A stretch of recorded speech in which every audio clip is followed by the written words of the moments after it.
Hello, and thank you for listening to Texas History for Kids. I'm your host, Michelle Gallegos, an educator, writer, history nerd, and novice investigator. Each week on the show, we will learn about interesting parts of Texas history, from battles and historical figures to the odd and enchanted. Hey guys, welcome back to episode number 59. I am so glad you came back to listen. Today we're talking about a town that's history takes us to a time where innovation of new ideas was flourishing. Post City wasn't just any old town. It was named after Charles William Post, or better known as C.W. Post for short. Does his name sound familiar? Well, that's because he's the guy behind the famous cereal company Post. Yep, the same company that makes Fruity Pebbles and Honeycomb cereal.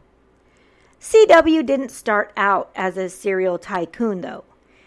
In fact, he was an inventor and a businessman who had faced many challenges. In the 1890s, he was struggling with poor health and decided to visit a health resort. There is where he became interested in healthy eating, and he started experimenting with different food products. That's how he created his very first cereal. Actually, it was sort of an accident.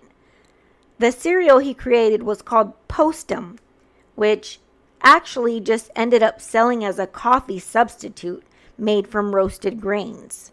It was a huge hit and actually lasted over 100 years.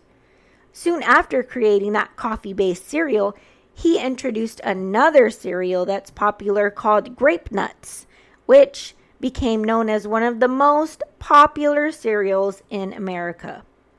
His success in the cereal business made him a very wealthy man, and he decided to use his fortune for something unheard of.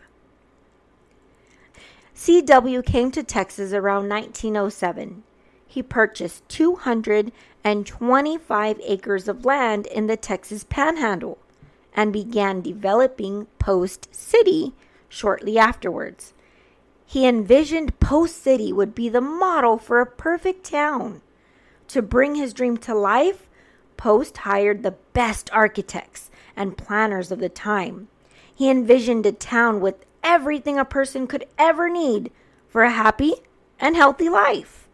The streets were wide and neatly laid out to make travel easy. The buildings were made of sturdy brick, giving the town a very solid and modern look. Post also wanted every family to have a comfortable home, so he provided houses for settlers who came to live there. But that's not all. He made sure the town had schools to educate the children, a library for learning, and even a state-of-the-art electric power plant to bring light to the streets and homes within the area.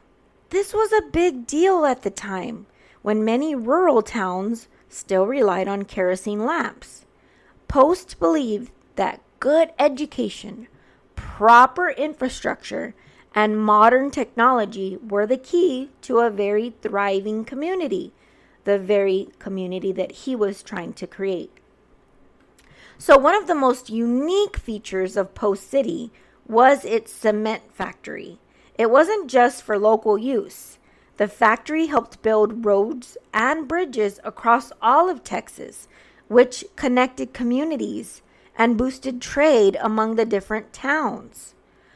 Post's idea was that having a well-built town would inspire others and bring progress to the entire region. So, among these things, C.W. was known for spending lots of money on advertising his businesses, and that's why his business was so successful. But life on the frontier wasn't easy, even in a planned town like Post City. Harsh weather conditions, including dust storms and droughts, made farming tough. Settlers worked hard to grow crops like cotton, but they also had to deal with rattlesnakes and prairie fires. C.W. Post was determined to help the farmers succeed.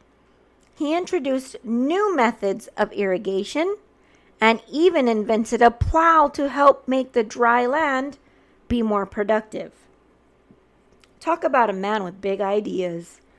One of Post's most unusual experiments was his attempt to make it rain, only using dynamite.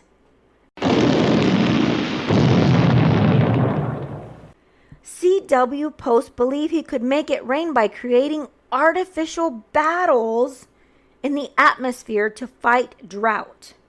After hearing that rain often followed cannon fires during war, he thought creating explosions on his own would cause rain. He first used dynamite carried by kites, but then later switched to safer ground explosives. So he set up firing stations along the rim of Caprock and detonated 4-pound dynamite charges every 4 minutes for several hours at a time. Between 1911 and 1914, 3 years, C.W. Post spent roughly $50,000 on his bold idea of making it rain. Unfortunately, his rain-making efforts didn't work out so well, but it shows how determined he was to help the community he created thrive. So what happened to Post City? Well, it's still around, but today it's just called Post. It's a small town with a big history, and you can still see some of the original buildings from C.W. Post's time, including the Garza County Historical Museum and the Garza Theater. And here's a fun fact. The town's famous slogan is Post, the town that built a city. Well, that's all for today's episode. I know it was short. Thank you for joining me on this journey through history. Don't forget to subscribe and tune in next week where we will uncover more Texas histories, mysteries, and legends. But before I leave, I wanted to remind you guys that Texas History for Kids is a one-woman show. That's right. Every week I write, produce, and edit all of my podcasts, bringing you the stories about Texas history that you probably won't hear about anywhere else. Please consider helping me out for just $3, $4, or even $5 a month. You can help continue making this show possible. Your support also helps me to create the resources that go hand in hand with each episode, making it easier for parents and educators to explore these stories further. Here's how you can support the show. In the show notes section of this episode and every episode, click on the Support the Show button and choose an amount that you'd like to donate each month. It can be as little as $3. You can cancel at any time.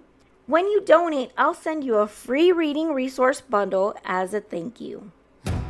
Thank you for listening, and remember, yesterday is today's history.